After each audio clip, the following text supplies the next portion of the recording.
Bem, e finalmente, aliás, eu não sei se finalmente, mas além disso, a Jane Jacobs vai introduzir desde esse momento e também percorrer o restante desse trabalho, a economia das cidades, discutindo que esse é um aspecto fundamental da problemática econômica, que é a dimensão local e a dimensão externa da vida econômica de uma cidade, de uma unidade econômica, digamos. Por quê? Porque a criação de trabalho novo tem um diálogo direto com as necessidades locais. A introdução de respostas, inclusive as respostas que parecem mais banais, mais cotidianas, são uma fonte de criação econômica extremamente importante. Nos termos que eu tento trabalhar, e olhando para o problema da Amazônia, isso tem uma série de aspectos bastante óbvios no limite. Quanto mais você se aproxima da especificidade, e aí a especificidade pode ser social, ambiental, regional, cultural, menos as respostas amplas, homogêneas, que dialogam com o sistema mundo, são adequadas, no sentido de que elas deixam áreas a descoberto cada vez mais intensamente. Se você traz uma resposta pronta, um pacote tecnológico, por assim dizer, e cola a vida das populações tradicionais da Amazônia, obviamente você está deixando de fora dessa relação entre a resposta pronta e as necessidades enraizadas no cotidiano, muita coisa, né? Um exemplo bastante óbvio é o sistema de estradas na Amazônia, certo? Você faz um esforço social grande para implantar um sistema de estradas, etc., porque é a resposta pronta, mais eficiente. Nananana. Ok, isso tem verdade, né? Isso é importante de admitir, mas tem o seguinte aspecto. Quando você cola a resposta pronta, você está, primeiro, abrindo mão das respostas alternativas que você criaria enraizada na problemática local. Então, construir uma estrada na Amazônia significa, no limite, ignorar ou destruir uma rede hídrica, né, rios, etc., de altíssima complexidade. Para manter essas estradas funcionando, você também tem que fazer um esforço brutal, porque o desgaste delas, etc. Toda uma discussão aí que o Chiquito faz, por exemplo, no problema da produção de commodities, né, de grãos na Amazônia. Você tem um pacote pronto. As tecnologias mais ou menos standard para você tratar o problema das pragas, para você lidar com a fertilidade do solo e por aí vai. Só que, no contexto amazônico, tudo isso entra num nível de desgaste inédito, que não está definido na produção, no desenho dessas opções tecnológicas. Obviamente, você pode responder, você intensifica o gasto aqui, você intensifica o gasto ali, você ignora até certo ponto o problema do desgaste, inclusive o desgaste dos recursos básicos que você não está internalizando na sua função de produção, né? Destruir rio, acabar com floresta e, principalmente, ignorar as complexidades e as diversidades. O que essa conversa da Jane Jacobs torna possível é a partir das diversidades, você pode ter ganhos e não apenas esforço adicional indefinidamente, se você lidar não com pacotes prontos, mas com respostas apropriadas às necessidades locais. Isso eu saí do nível da cidade, fui até o nível da produção externa da cidade, a economia regional, etc. Mas, se a gente voltar no nível da cidade, ela vai dizer que a criação econômica tem como fonte mais imediata o cotidiano e as respostas que se acumulam, aliás, os problemas que se acumulam na ausência de respostas específicas. E aí nós podemos pensar um universo de coisas gigantescas com as quais nós convivemos nas nossas cidades e na nossa experiência urbana, né? Assim, a gente estava brincando agora na hora do almoço que nós temos uma prática mais ou menos seguinte: poxa, esse problema das periferias e das favelas e da ausência de título de propriedade e a gente vai fazendo uma lista de problemas das cidades e das áreas urbanas no Brasil. É como se a gente tivesse um pouco à espera de que surgisse uma resposta no horizonte. Isso quer dizer que não foi elaborada aqui, que a gente pudesse colar essa resposta ao nosso cotidiano. Mas nós não fazemos um esforço mais detido para nos dedicar a isso. Então, sobra se a gente percorrer, aqui na Amazônia isso ainda é mais brutal, mas se a gente percorrer o cotidiano das famílias pobres brasileiras, nós vamos ver que da casa às necessidades de utilidade doméstica mais triviais, permaneceram sem respostas por 500 anos. E aí o que acontece? Uma das coisas que me fez um pouco prestar atenção nisso, eu já tinha lido um pouco a Jane Jacobs, mas isso me fez prestar atenção, essa historinha que eu vou contar aqui agora me fez prestar atenção nisso. Eu comecei a perceber que na casa da minha mãe, na minha casa, foi chegando um universo de objetos novos, nos últimos 10 ou 15 anos, que atendiam coisas assim, que não pareciam necessidades antes. Um dia minha mulher chegou com um trem de... eu sou mineiro, né? Um trem de colocar na boca da garrafa de vinho para o vinho não pingar. Ou seja, alguém, em outro lugar, possivelmente, né, nos países centrais, prestou atenção num aspecto básico de um desajuste, eu acho que essa expressão é interessante, de um desajuste entre o universo técnico disponível e aquilo que você quer ou não quer.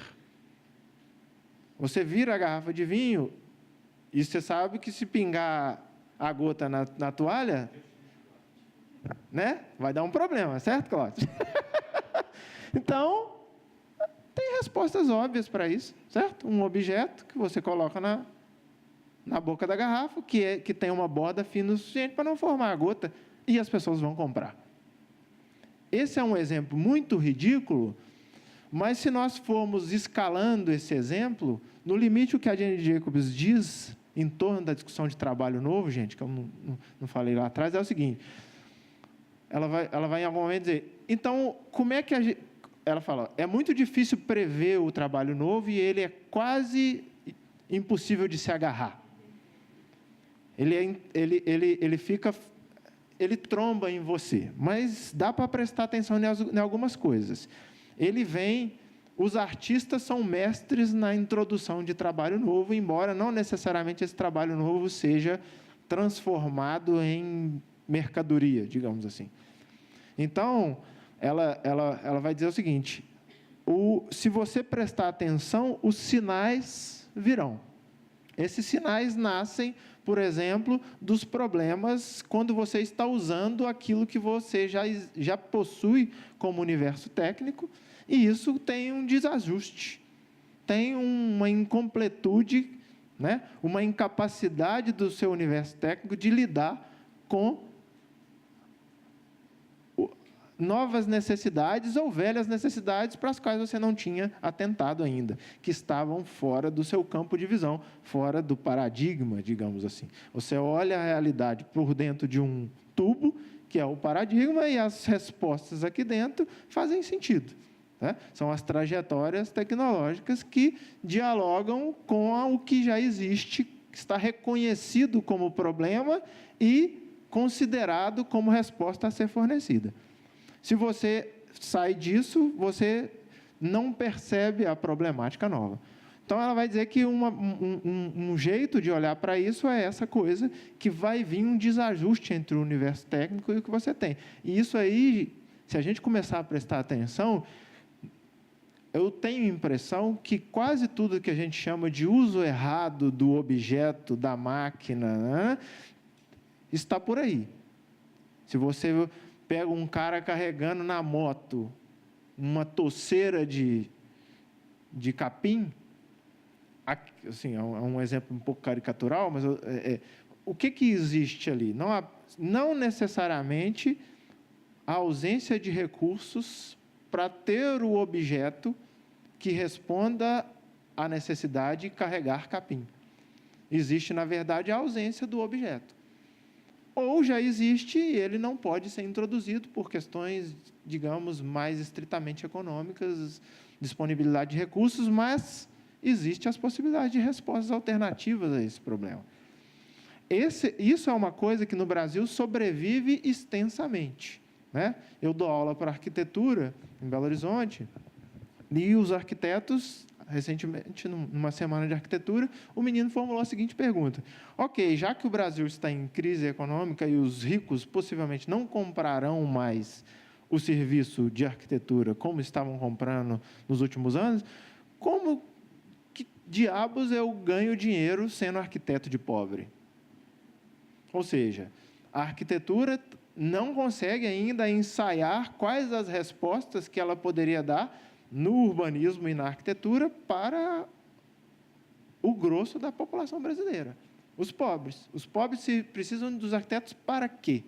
Os arquitetos não sabem, na média, dar essa resposta.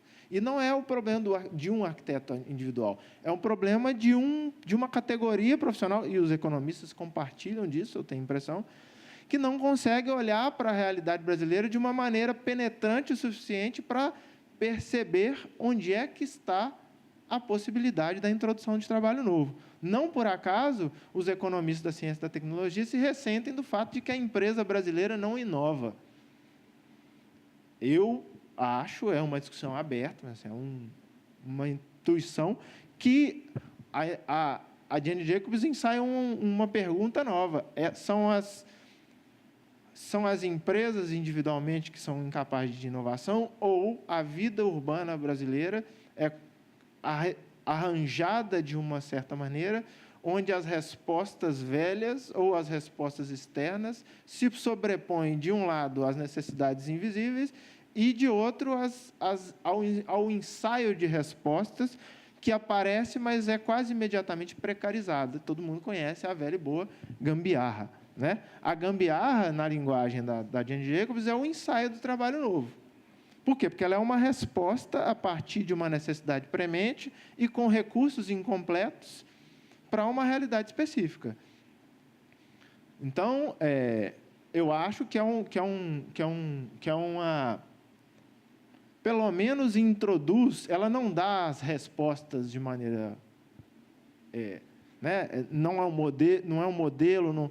Enfim, a riqueza da obra da Jane Jacobs, eu acho que é o quanto ela ilumina pedaços opacos da realidade, com a ideia de que o trabalho novo está fundamentalmente enraizado nas respostas locais e cotidianas. Bem, mas isso é só pelo menos a metade do problema. Por quê? Porque as cidades não são unidades que operam individualmente. É fundamental a inserção das economias urbanas em organismos econômicos mais complexos, que a Jane Jacobs vai tratar como a relação entre cidades. Então, uma cidade tem que ser capaz de gerar aquilo que ela necessita no cotidiano, e ela tem que ser capaz de exportar. O termo dela, que ela vai dizer isso. Então, existe a necessidade que, na tradição da economia regional, isso tem um diálogo direto com a chamada teoria da base urbana, né? Então, tem que ter digamos, algum tipo de trabalho criado na cidade tem que ser exportável, porque isso é que torna possível uma série de coisas que a economia não pode prescindir. Um aspecto óbvio é que nenhum lugar tem tudo. Então, você tem tudo em vários aspectos. Do ponto de vista material, você não tem tudo. Do ponto de vista da técnica, você não tem tudo. Assim como foi fundamental na criação da cidade a convergência da experiência para o centro denso e permanente, onde a relação com a natureza se tornava complexa, a relação com as outras cidades torna possível o aumento da complexidade da economia local. Mas aí é que eu acho que também, de novo, é uma contribuição importante que tem um diálogo direto com o Milton Santos e a teoria dos 2 circuitos da economia urbana. A Jane Jacobs não trata nesses termos, né? Por quê? Porque o Milton Santos elabora a teoria dele também em diálogo com o problema tecnológico, também chegando a um ponto final onde existe uma economia que dialoga mais intensamente com os circuitos externos, em oposição que é o circuito superior, que tem uma série de complexidades, né? Tem acesso a tecnologias complexas, tem acesso a financiamento, opera de maneira formal, etc. Não vou percorrer muito aqui a teoria dos 2 circuitos, mas, por outro lado, tem um circuito inferior que atende às necessidades locais. A Jane Jacobs vai, inclusive porque ela não está tratando o problema do subdesenvolvimento. A Jane Jacobs tem umas coisas engraçadas porque ela ignora umas partes da realidade. Ela fala da cidade. Então, ela fala mais ou menos alegremente de Montevidéu, de Veneza, de Constantinopla, da Antuérpia, de Córdoba, de Londres, de Nova York. Ela focaliza de uma maneira muito exagerando na sincronicidade, na diacronicidade. Ela ignora, em grande parte, o tempo, o espaço, a historicidade, até certo ponto. E isso dá a ela liberdade para não discutir o problema do subdesenvolvimento diretamente. Não nesse livro. No outro livro, que é A Cidade e a Riqueza das Nações, ela cria a própria versão dela para o problema do subdesenvolvimento. Depois, mais adiante, eu tento tocar um pouquinho nesse assunto.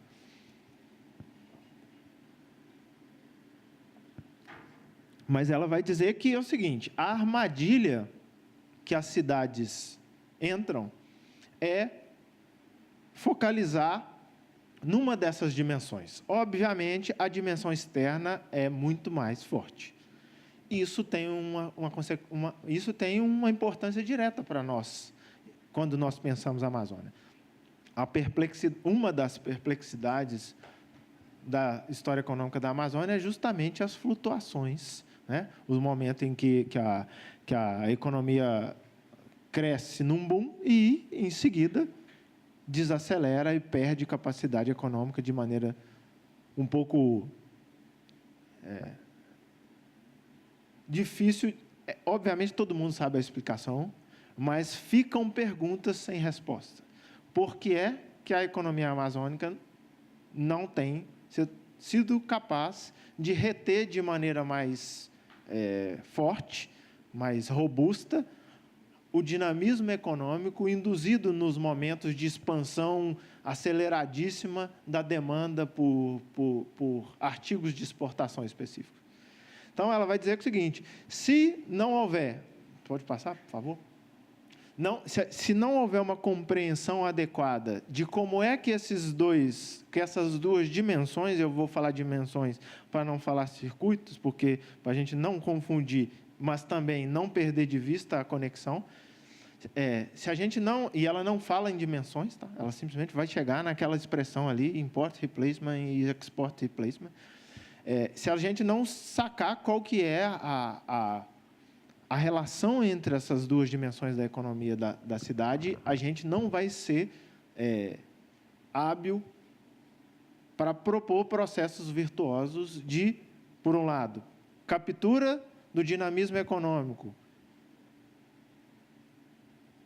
que é tornado possível pela expansão das exportações, e, por outro lado, de internalização disso na criação econômica que, inescapavelmente, deve dar respostas aos problemas locais.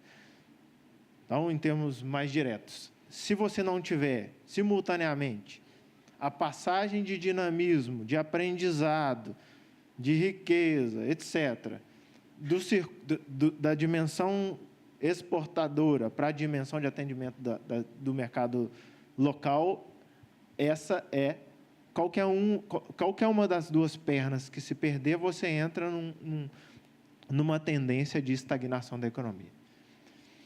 Bem, então, por que diabos eu mantive esse trem em inglês, Import Replacement e Export Replacement? Porque a Jane Jacobs vai fazer de uma maneira incompleta, mas ela provoca, pelo menos, o seguinte, ela vai falar, ó, eu não vou chamar isso de substituição de importações. Eu poderia fazê-lo, mas eu não vou porque os economistas têm essa expressão, a substituição de importações. Aí ela vai dar uma explicação um pouco ruim por que é que ela não vai chamar. Eu não consigo, usando o meu inglês, que não é lá essas coisas, distinguir a palavra substituição da palavra reposição em inglês. Existe uma diferença, talvez vocês, daqui a pouco a gente para e conversa um pouco, se alguém quiser arriscar essa distinção a partir da língua inglesa, que certamente faz algum sentido na escolha dela. Ela vai dizer o seguinte, olha, primeiro, os processos de substituição de importações, tal qual os economistas, e ela não se dá o trabalho de citar ninguém, nem o Richman, nem ninguém. Não, ela usa raramente a expressão inovação e usa sem força. Ela fala o tempo inteiro trabalho novo. Isso tem uma série de consequências que também que é um terreno para discutir por que é que ela escolhe trabalho e por que ela não usa inovação, porque ela não é ignorante do ponto de vista econômico. No segundo livro dela, que é A Cidade e a Riqueza das Nações, ela... Quantas horas, hein? Ela tenta dialogar com a macroeconomia, mas mais ou menos, não é a grande virtude dela, mas ela vai dizer o seguinte, o primeiro problema é que os processos de substituição de importações, tal qual as economias latino-americanas experimentaram e os economistas incorporaram como elemento teórico, acontece no nível da nação. São economias dos Estados e nação. Isso é uma miopia. Ela vai insistir nos dois livros de que pensar os processos econômicos, ignorando a cidade como unidade básica da vida econômica, não apenas como unidade de análise, mas como motor, é um equívoco. Obviamente, a gente não pode substituir uma coisa pela outra, né? Mas eu acho que ela faz uma provocação importante. E segundo, ela se acerca da seguinte ideia, e não faz isso de maneira clara na minha percepção. Os processos de substituição de importações não dialogam com os problemas locais e nem com as possibilidades de criação econômica enraizada na experiência urbana local. A aposta é que você vai fazer um transplante de atividades modernas e que isso vai disparar um processo virtuoso de transformação das economias atrasadas ou estagnadas. Inclusive, ela chama de economias atrasadas ou estagnadas uma série de economias que ela não entende, por exemplo, né? A nossa aqui. Dá para chamar a economia dos povos indígenas de atrasada ou estagnada, dependendo de um referencial que você tem que ser claro qual é esse que você está falando. De outro, não dá. Né? Então, assim, alargando a exigência do ponto de vista de um esforço interdisciplinar, é necessário ser mais claro no que está dizendo. Eu não sou o rei da clareza e nem do rigor, como vocês estão notando aqui. O meu caminho não é... Se tem alguma virtude nele, não é nessa, não é por aí, mas ela às vezes, faz esse tipo de coisa. ela vai falar, olha, então, a transferência de pacotes tecnológicos centrados na indústria e não centrados na vida urbana e nem nos desafios e virtudes da vida urbana, que são esses que nós estamos percorrendo aqui. O aprendizado, a resposta aos problemas locais, a especificidade, etc. E aí, ela vai dizer que você precisa ser capaz de criar trabalho novo de duas maneiras. Recolocando, fazendo import replacement, recolocando respostas locais, que em lugar de respostas externas, e isso de diversas formas. Você incorpora o consumo, você parte de uma situação inicial que você tem um artigo de exportações. Isso te permite trazer para dentro do sistema econômico recursos, inclusive no formato de novos artigos de consumo. Esses novos artigos de consumo adensam a experiência, porque podem entrar tanto como novos artigos de consumo, como novas possibilidades de produção nas economias locais. Se você leva a sério a criação de respostas como dínamo do processo de desenvolvimento, você traz para dentro a resposta, especialmente a resposta àquilo que está mais próximo àquilo que a capacidade de produção que você já tem. Então, o import replacement, a capacidade de internalizar a produção de artigos que você previamente importava, é um aspecto fundamental. Por quê? Porque você pode entrar numa rota de incorpora, produz, aprende, se torna capaz de produzir num nível de eficiência que, eventualmente, te leva ao segundo passo daquilo que ela chama de ciclos de onde é que vem os ciclos de crescimento das cidades? De completar este caminho. Você importa, recoloca a produção, atende às necessidades locais. No curso desse atendimento, aprende mais, se torna hábil para lidar com complexidades produtivas maiores e, em algum momento, você substitui a sua cesta de exportações anteriores. No início, você exporta uma cesta mais simples e, num segundo momento, você se torna capaz de substituir essa importação por trabalho novo, copiado ou, de fato, completamente novo, sem precedentes. Esses ciclos de import, report, replacement são o que, de fato, induz a expansão das economias das cidades. E aí eu não vou ter tempo de percorrer isso aqui, mas ela no segundo livro, que é A Cidade e a Riqueza das Nações, ela vai discutir essa outra coisa esquisita que ela chama de as 5 forças da cidade. Essas 5 forças da cidade é um esforço esquisito da Jane Jacobs para dizer por que é que a vida econômica das cidades se torna capaz de induzir processos de criação econômica, não apenas locais, mas externos, e como que isso, no limite, ela está se aproximando da ideia de polo de crescimento que o Perroux desenhou, mas chegando de uma perspectiva distinta. Por quê? Porque ela está discutindo a partir da cidade. Então, ela vai dizer o que tem na cidade. A cidade tem mercados de consumo, a cidade tem mercados de trabalho, a cidade tem capacidade de exportar respostas no formato de pacotes tecnológicos, digamos, indústrias prontas. As cidades têm a capacidade de criação tecnológica nova e, finalmente, a cidade tem capacidade de investimentos. Então, essas são eu falando com palavras muito, muito simples, mas essas são as 5 forças. É aí que eu disse que a Jane Jacobs cria a própria discussão dela sobre a teoria do subdesenvolvimento. Por quê? Porque ela vai dizer o seguinte: na medida em que partes dessas 5 forças não são,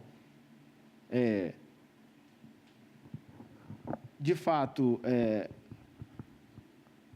atingidas por um centro urbano, ela se torna induzida por economias externas. Então, ela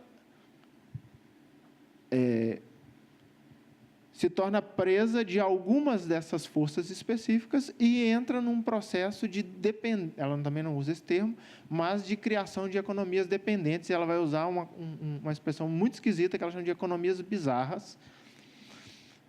E aí ela diz que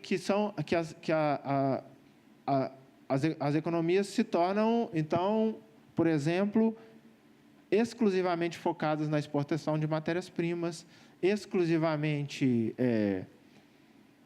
lugares de contratação de mão de obra, que elas lidam apenas com o transplante de pacotes tecnológicos externos, e por aí vai em cada uma dessas 5 forças da economia. À primeira vista, para a linguagem dos economistas, parece uma coisa muito estranha, e é muito estranho, porque ela ignora o caminho que já está estabelecido pela tradição econômica, e isso fragiliza enormemente o esforço dela. Por outro lado, por isso mesmo, ela percorre caminhos que os economistas não têm em mente, não olham com clareza na maioria do tempo. Bem, então, para encerrar, a Jane Jacobs teria coisas a dizer à teoria do desenvolvimento, mesmo que você precise fazer uma série de mediações. A primeira delas, você precisa levar a cidade a sério. E isso inclui perceber, para tentar amarrar com a nossa conversa de tema aqui, que a relação entre aquilo que a gente considera externo à cidade, a princípio, de uma certa perspectiva, que é o campo ou a natureza, não são externos nesse sentido.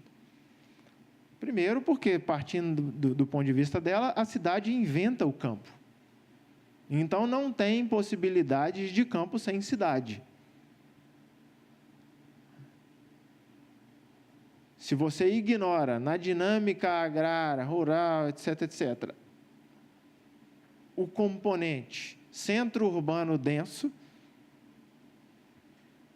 a sua capacidade de lidar com a dinâmica econômica que acontece do ponto de vista da produção fora da cidade, incluindo o campo, mas incluindo a natureza também, eu acho que esse é um aspecto importante para a gente aqui, porque a gente fica sempre de frente com aquela história que eu tentei tocar lá no assunto. Como que a gente lida com a famosa economia da floresta em pé?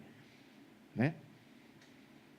Uma parte dessa problemática tem a ver com isso, assim, respostas enraizadas na experiência local e a cidade dialogando diretamente com isso. Materiais, com criação e recriação, para usar o termo da Berta Becker, produzir para conservar. Né? Então, a Jane Jacobs abre portas para essa discussão. Ela chama a atenção para a criação econômica como uma coisa ligada à dimensão cotidiana, o que não é, de maneira nenhuma, trivial, se a gente pensar que o que se tornou usual é que a gente olhe para a empresa e para os departamentos de P&D, etc., em busca da criação econômica. Ela vai dizer, olha, no mínimo não é só aí. As empresas criam, as grandes empresas criam, mas elas principalmente usam a criação de empresas menores e de agentes econômicos que dialogam de uma maneira mais direta com o cotidiano. Ela vai também, eu acredito, colocar essa assertiva, ou cria ou entra em estagnação. A endogeneidade dos processos de desenvolvimento econômico é meio um beco sem saída. Se você não endogeniza, você vai para a dependência, vai para a estagnação, vai para os ciclos, né, fugazes, etc. E aí eu também não vai dar tempo de entrar nisso, mas ela faz, digamos, no único capítulo em que ela discute diretamente desenvolvimento, ela vai dizer o seguinte, olha, medir o desenvolvimento pela expansão da produção é uma verdade parcial. Por quê? Porque você está medindo a realização da criação que já aconteceu anteriormente, mas pode ter acontecido há muito tempo, pode estar perdendo dinamismo de maneira acelerada. Ela vai dizer que a verdadeira taxa a verdadeira medida do desenvolvimento seria uma taxa de criação de trabalho novo. Obviamente, isso é muito difícil é muito difícil de medir nesses termos, e ela está meio dando de barato, assim, mas não está discutindo como é que vai se medir, né? Então, ela está fazendo a crítica da eficiência em termos da produção industrial estritamente.